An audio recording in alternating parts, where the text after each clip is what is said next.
Birmingham میں park field school کے خلاف والدین کا احتجاج رنگ لے آیا۔ کمیونٹی پرائمری سکول کی انتظامیہ نے جنسی تعلیم کے حوالے سے لیکچرز کو روک دیا۔ بھرپور کوریج پر پاکستانی کمیونٹی نے 92 نیوز کا خصوصی شکریہ ادا کیا۔ تفصیلات کے لیے دیکھیے عابد کاظمی کی یہ رپورٹ۔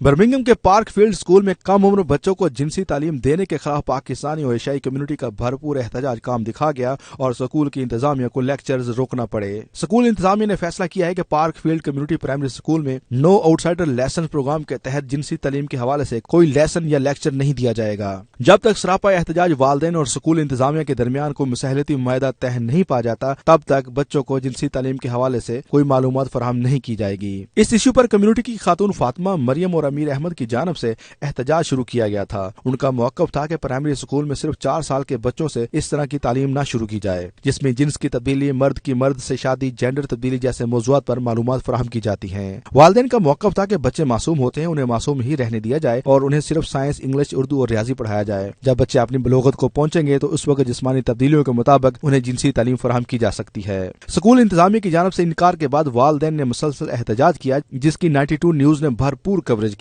اس ایریا کی ایم پی لیمبر نے بھی اس ایشو پر کمیونٹی کو اعتماد میں لے کر بھرپور کردار ادا کیا۔ کمیونٹی نے اس حوالے سے 92 نیوز کی کوششوں کو خاص طور پر بے حد سراہا۔ بہت بہت شکریہ ہے 92 نیوز والوں کا کہ جو ہمارا یہ جو ایشو ہے انہوں نے ہائی لائٹ کیا اور انٹرنیشنل ایشو بنا دیا ہے۔ یہ بہت بہت شکریہ ہے آپ لوگوں کا۔